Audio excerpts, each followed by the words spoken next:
Boa noite a todos. Graça e paz da parte de Deus, nosso Pai, e do nosso Senhor e Salvador Jesus Cristo. Meus amados irmãos, eu confesso que durante esta semana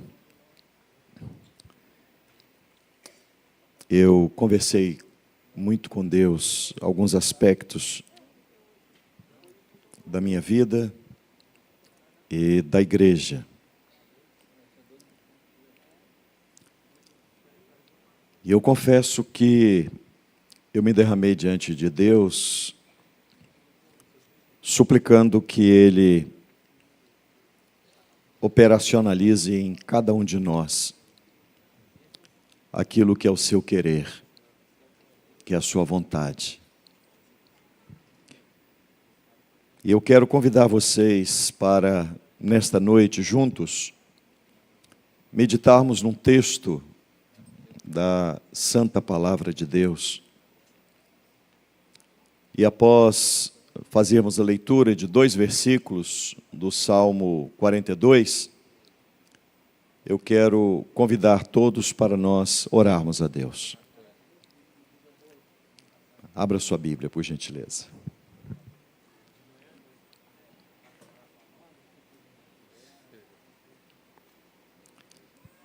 Salmo 42.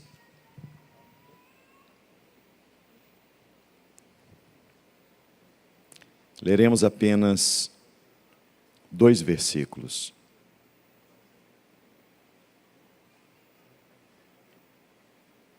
Versos 1 e 2. Eu quero convidar-lhes para fazermos a leitura todos juntos. Leia comigo. Todos.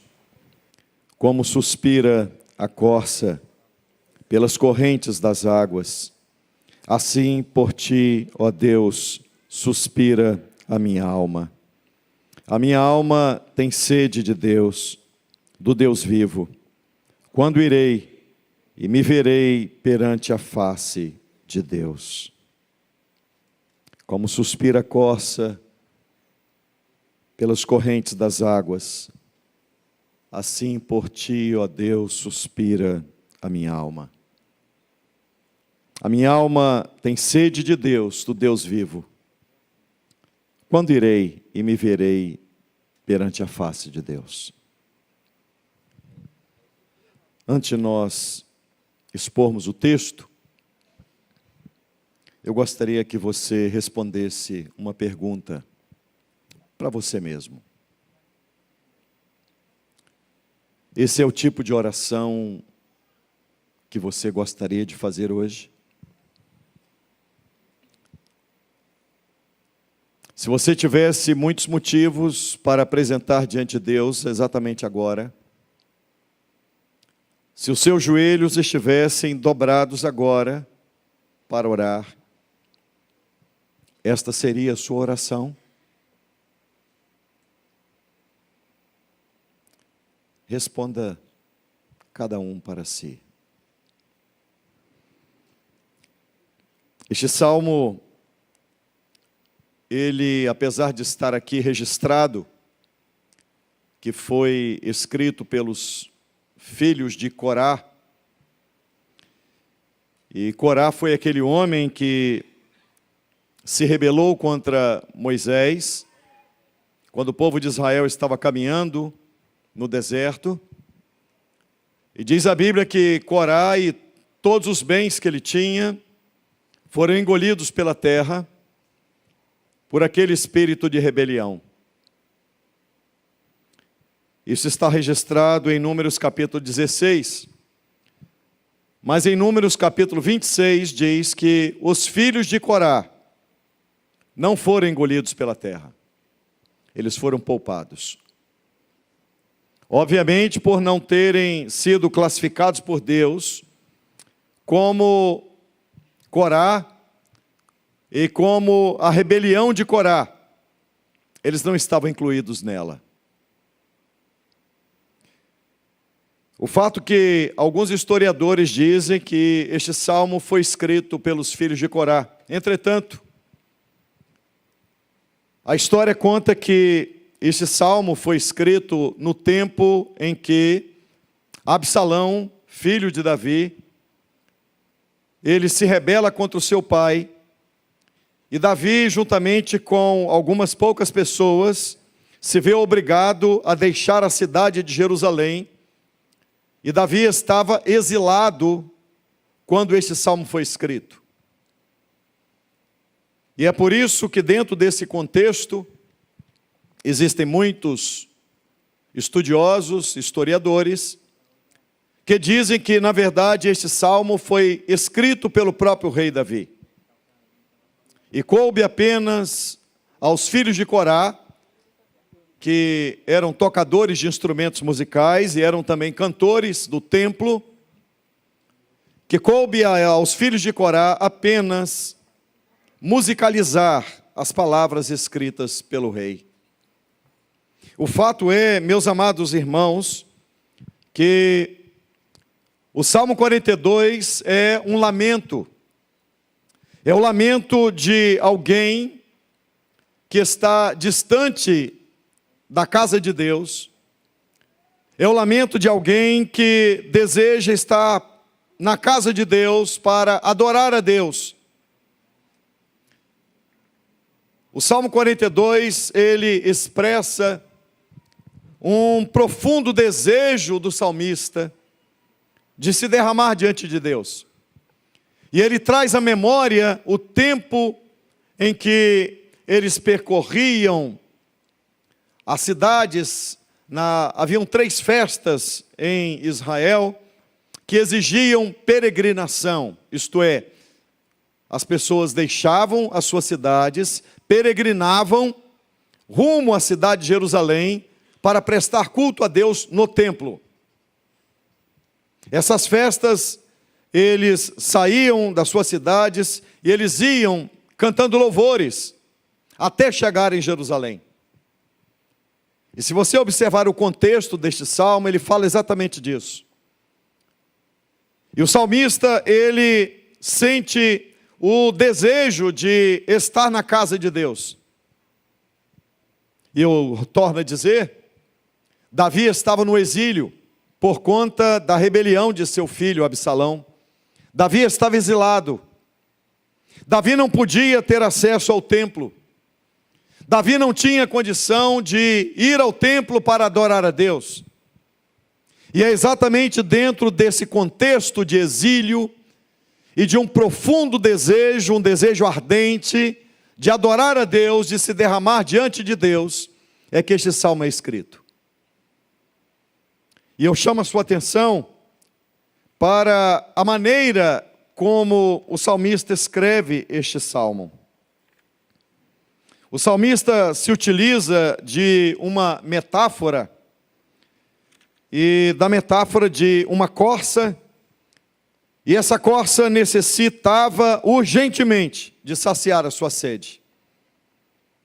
E o salmista vai traçar então um paralelo entre o suspiro da corça pela corrente das águas e o suspiro da alma dele pela presença de Deus. E esse simbolismo nos mostra como a nossa alma tem necessidade da presença de Deus. Nós não somos um corpo que tem uma alma, somos uma alma que tem um corpo. Quando nós morremos, a nossa alma vai para o Senhor. Nós somos uma alma que tem um corpo. O nosso corpo vai perecer. E é por isso que naquele grande e glorioso dia nós receberemos um corpo glorificado que se unirá à nossa alma para todo sempre. E estaremos para sempre com o Senhor. O que eu quero dizer-lhes é que existem algumas traduções para esse suspiro que o salmista expressa da corça. Na verdade, no original, o termo que ele usa é assim como a corça brama, assim como a corça geme pela corrente, pelas correntes das águas, é assim que eu também, este é o meu sentimento. O salmista vai dizer que as corças gemiam, bramavam. A corça não estava apenas com uma sede qualquer, ela estava morrendo de sede. Ela precisava urgentemente de alcançar uma corrente de águas. Se ela não encontrasse águas, essa corça morreria. Este é o sentido do texto que está escrito. Assim como a corça suspira, assim como a corça geme, assim como a corça brama pela corrente das águas, assim a minha alma suspira por ti, ó Deus. Você sabe, uma das coisas mais tristes nos nossos dias é que no Brasil cresce o número de evangélicos. Estima-se que nós somos mais de 50 milhões de pessoas. Mas a pergunta que eu vos faço é, desses 50 milhões de pessoas, quantas suspiram, quantas gemem pela presença de Deus? Quantas pessoas estão indo aos templos para buscar a Deus por coisas, por necessidades, por aquilo que eles precisam que Deus opere em suas vidas? Na verdade, meus amados irmãos, se formos sinceros e verdadeiros conosco, nós somos muitas vezes, boa parte das vezes, nós somos umbiguistas. O que nós queremos é que Deus nos abençoe e supra as nossas necessidades. De preferência que Deus não nos atrapalhe na nossa vida. De preferência que vivamos a nossa vida e Deus supra o que precisamos, mas que Ele não interfira muito. Porque nós temos muitos afazeres, nós temos muitos compromissos, nós temos muitas ocupações, nós temos ocupações tão diversas, que nós não temos tempo para Ele. Nós queremos o que Ele tem para nos dar, mas nem sempre queremos a presença dEle. O salmista, ele está falando de alguém que queria Deus, e não queria o que Deus ia dar a ele. O salmista está dizendo que a corça bramava, é um anseio que não era silencioso pelo desejo das águas. A corça estava gemendo, desejosa de encontrar água. Será que a nossa alma está assim? Será que nós queremos Deus mais do que tudo? Será que nós estamos na igreja para buscar a Deus ou estamos interessados naquilo que Ele pode nos dar? O que nos interessa? As bênçãos dEle ou para Ele propriamente dito? Aquele bramido era um bramido audível. Aquele bramido da corça era um gemido que expressava a agonia de alguém que sabia, se eu não encontrar água, eu morro. E é assim que o crente precisa viver. Se Deus não saciar a sede da minha alma, eu morro.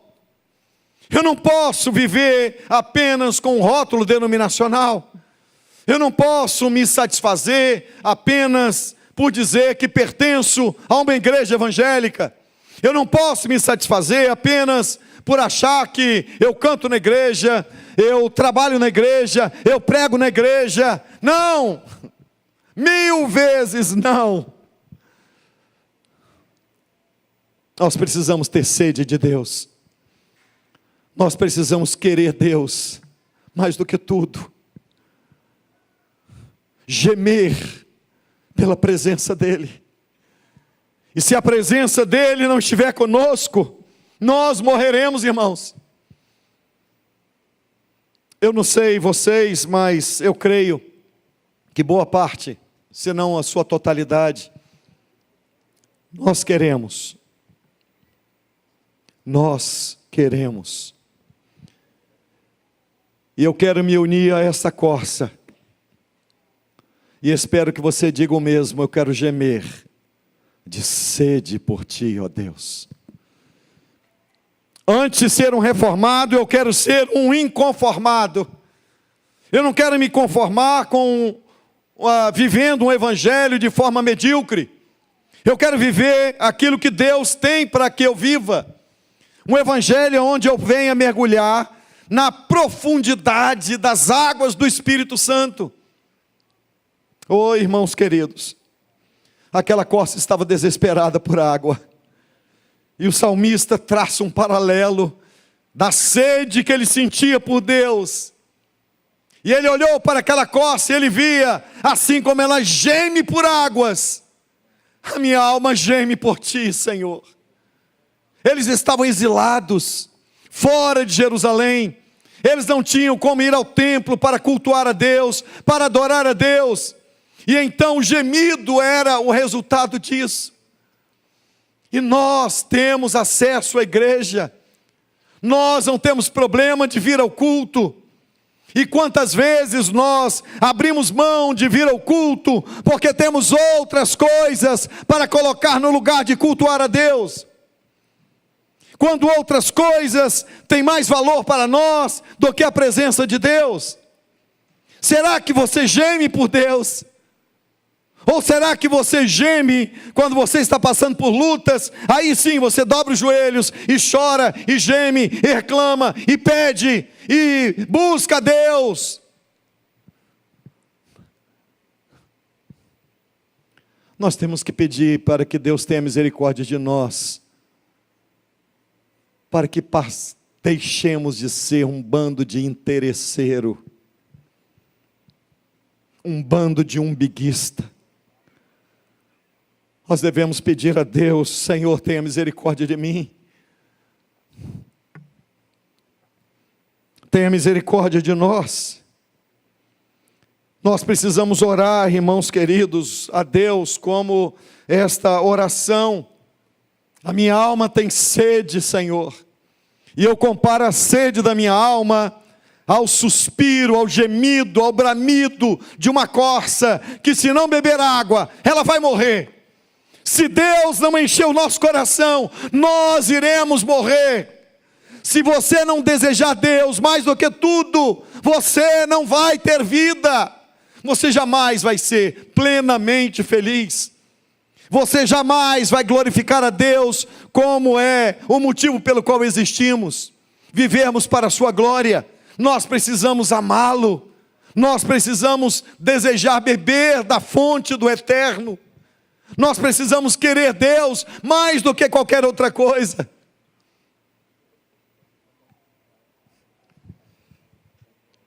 O Salmo 51 é um salmo em que Davi confessa o seu pecado. E neste salmo, Davi faz uma oração a Deus, após ter pecado, após ter sido repreendido pelo profeta Natã. Davi ora a Deus. Deus proclamou pela boca de Natã, o profeta, alguns juízos sobre a casa de Davi. Davi não pediu que Deus retirasse nenhum dos seus juízos. Davi, ele ora a Deus dizendo: não me lances fora da tua presença, e não retires de mim o teu Espírito Santo.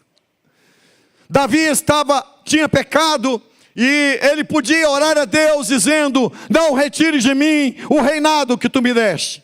Não retire de mim a prosperidade do meu reino. Não retire de mim as minhas riquezas. Não retire de mim a minha saúde. Mas ele não orou pedindo nada disso. A única coisa que ele pediu é: não retire de mim o teu Espírito Santo.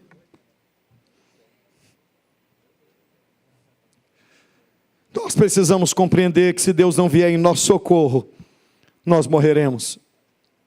Se Deus não ouvir o clamor de alguém que está desesperadamente apaixonado por Ele, desejoso de beber dessa fonte, se Deus não vier em nosso socorro, nós morreremos. Assim como a corça geme pelas correntes das águas, assim eu estou gemendo por ti, Senhor. Você pode orar assim? Senhor, eu quero mais. Eu quero mais da tua presença. Eu quero mais comunhão. Eu quero mais intimidade. Eu quero me deleitar mais em ti. Eu quero desfrutar mais da tua presença. Eu quero mergulhar nas águas mais profundas. Eu quero ir e deixar-se levar pelo teu bom espírito para desfrutar daquilo que de mais maravilhoso pode existir, que é a tua presença. Oh, irmãos, infelizmente, os crentes dos nossos dias, eles têm uma mente umbiguista. A grande maioria está muito interessado em mensagens antropocêntricas, triunfalistas. Você vai vencer, vai dar tudo certo. Mas não é esse o Evangelho de Jesus Cristo. O Evangelho de Jesus Cristo nos apresenta uma dura realidade. Somos pecadores e inclinados para tudo aquilo que desagrada a Deus. E nós só temos uma forma de vivermos, gemendo, dizendo: Deus, eu preciso de ti. Deus, eu não posso viver sem o Senhor. Deus, sacia a sede da minha alma. É como produzir um gemido audível. Audível, alguém que está gemendo como aquela corça. O gemido dela podia ser ouvido. Ela ia buscando. Ela não aceitava ficar presa. Ela ia buscando, saltando com o seu faro, buscando onde tem água. Onde está Deus? Eu quero Deus. Eu preciso de Deus. Eu não posso me vestir de uma casca religiosa. Eu quero Deus.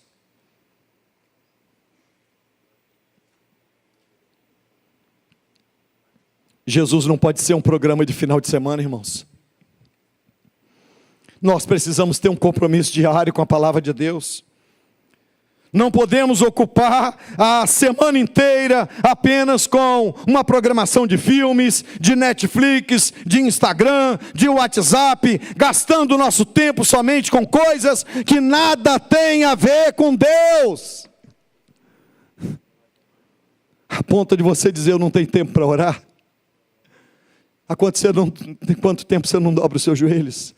Há quanto tempo você não sente a presença dele e as lágrimas rolam dos seus olhos? Há quanto tempo você não canta um louvor e o seu coração ferve? Há quanto tempo você não canta um louvor e você quer gritar de prazer pela presença dele? Oh, irmãos, Jesus não pode ser um programa para o final de semana. Ele está vivo, ele habita em nós pelo seu Espírito. E aqueles que agem assim, eles não tiveram seus corações regenerados. Amam mais o mundo do que amam a Deus. A pergunta que eu vos faço é: será que nós podemos chamar essas pessoas de cristãs? Será que nós podemos chamar pessoas de cristãs que não têm sede por Deus, que não amam a Deus, que não querem a presença de Deus? Será que podemos chamá-los de cristãos? Eu não posso encorajar essas pessoas a pensarem que são cristãs. O objetivo deste sermão é que os falsos cristãos se sintam falsos e que se arrependam e que Deus os salve. E isso é uma obra que só o Deus Espírito Santo pode fazer. Deus pode, pelo seu Espírito, sondar o nosso coração e dizer para você: você tem sido um crente falso. Se arrependa hoje dos seus pecados. Se derrame diante dele e peça, gemendo com a sua alma: eu quero Deus. Eu preciso de Deus. É necessário nós compreendermos quão maravilhoso é nos deleitarmos em Deus. Muitas igrejas estão mimando os crentes com pregações antropocêntricas, triunfalistas, e isso jamais vai saciar o coração. A sua alma tem sede, não de coisas, a sua alma tem sede de uma pessoa, e essa pessoa tem o nome Jesus de Nazaré. É dele, A sede da nossa alma é por Ele. E não há nada que nos satisfaça mais do que Ele. Ele é melhor do que tudo, Ele é melhor do que o ar que respiramos. Ele é melhor do que tudo que nós temos. É bem verdade que nós não temos forças para sermos completamente agradáveis a Ele. Irmãos, às vezes eu digo só Deus para ter paciência comigo. Eu queria passar um dia inteiro sendo totalmente agradável a Ele.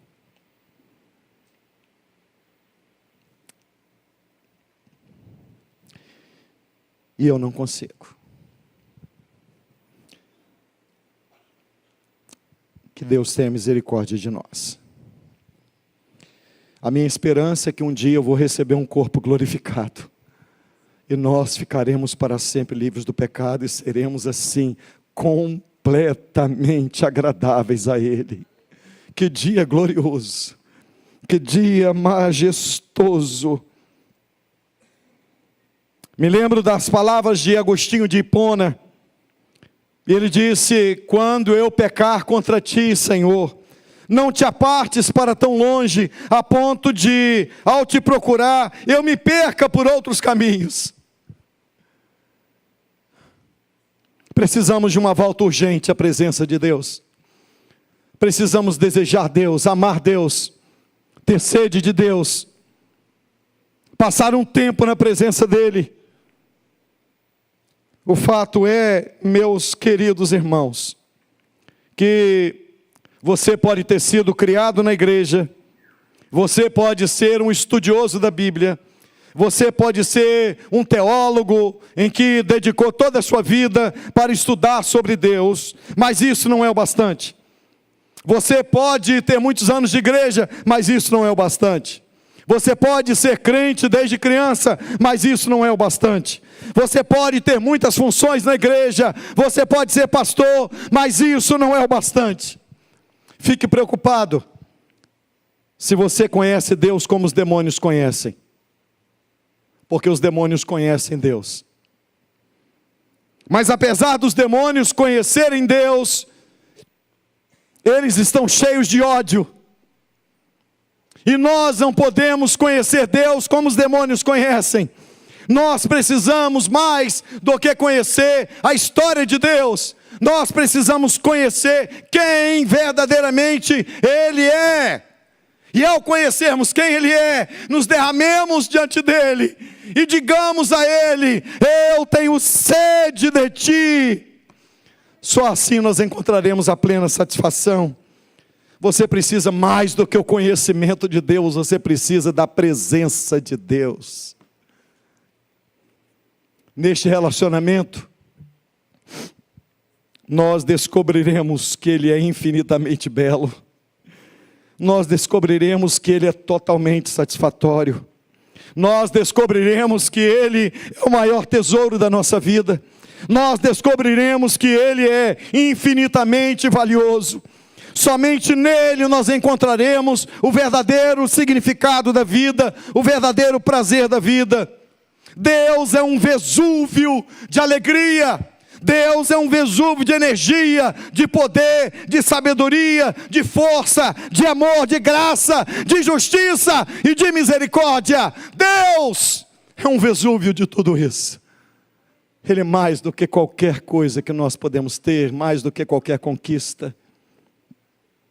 Há mais prazer na sua mão direita, há mais alegria na sua presença do que qualquer prazer que a carne pode te dar. Se você souber quem verdadeiramente Deus é, o pecado não terá tanto domínio mais sobre você. O que eu quero dizer-lhes é que tudo que o Evangelho exige de nós é arrependimento e fé. Alguém poderia dizer: o Evangelho exige de nós obediência. Não. O Evangelho requer arrependimento e fé. O Evangelho não requer de nós obediência. E vou explicar. Obediência não é o que o Evangelho requer. Obediência é o que o Evangelho produz em nós.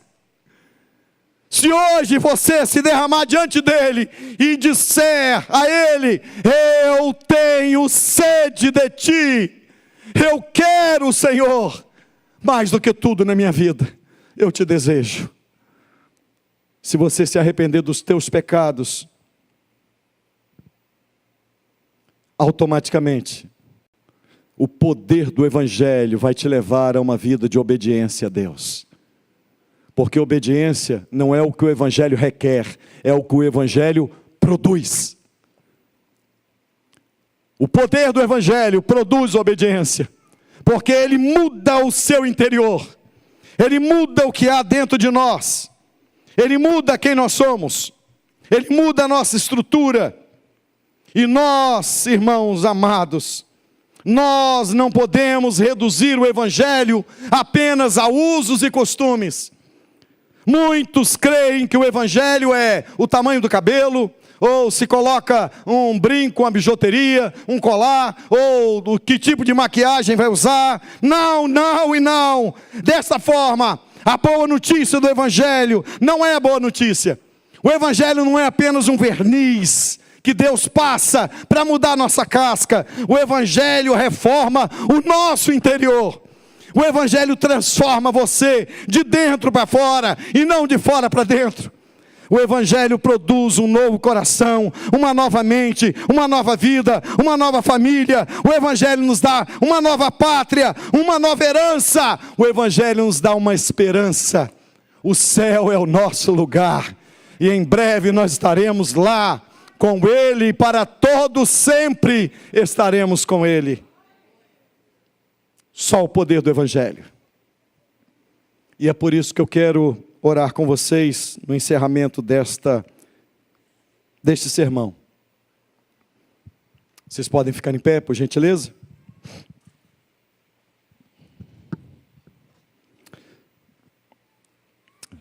Eu peço que todos que puderem, fechem seus olhos.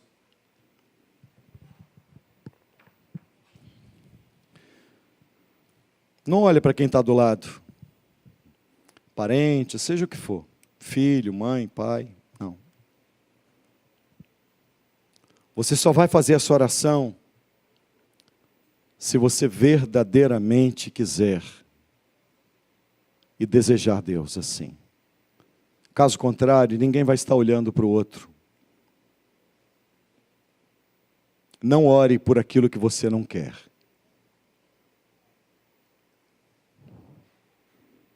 A oração que eu quero fazer com vocês é o verso 2.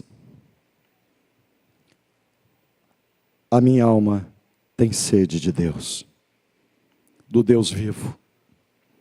Quando irei e me verei perante a face de Deus. Hoje pela manhã nós vimos a exposição da carta aos Filipenses, quando o apóstolo Paulo diz: eu tenho desejo de partir e estar com Cristo, porque isso é infinitamente melhor.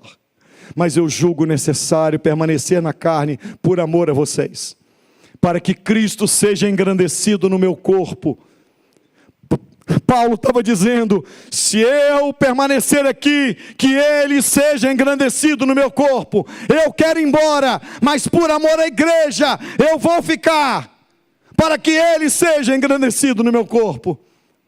E nós precisamos orar exatamente por isso. Deus, eu quero mais. Eu quero mais do que eu já senti. Eu quero o meu coração como um vulcão que está em erupção agora e que está dizendo para o Senhor: eu te quero, eu te quero, eu te quero, eu te quero, eu te desejo. A minha alma geme por ti. A minha alma está gemendo, porque eu te quero. Deus, eu te quero.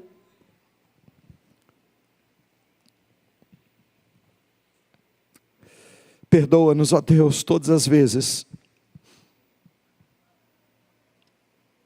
que oramos pedindo perdão E o nosso arrependimento é tão superficial.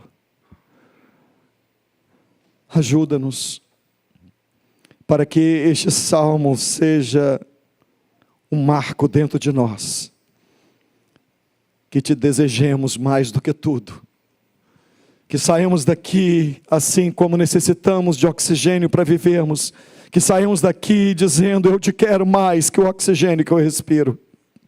E se não for para o Senhor me dar mais, então faz cessar o oxigênio também. Se não for para que o Senhor inunde o nosso coração, então a vida perdeu sentido. Ó Deus, vem sobre nós, pelo Teu Espírito Santo, realiza algo poderoso, Senhor. Como impactaremos esta cidade? Como agiremos? Sem a Tua presença nada podemos fazer. Nós queremos o Senhor mais do que tudo. Vem sobre nós. Espírito Santo de Deus, sopra sobre nós. Sopra aquelas brasas que já estão se apagando. Sopra agora, Senhor, neste lugar. Tira as foligens. Senhor, incendeia o coração que já está frio. Senhor, aquece aquele coração que já não ora mais, que já se acostumou com o pecado, que não sente mais tristeza ao pecar. Que o Teu Espírito opere poderosamente nesta noite, e que todos a uma só voz digamos: a minha alma tem sede de Ti. Senhor, eu não vejo a hora de comparecer ante a Tua presença. Eu te quero, eu te desejo, mais do que tudo. Em nome de Jesus. Em nome de Jesus. Amém. Amém.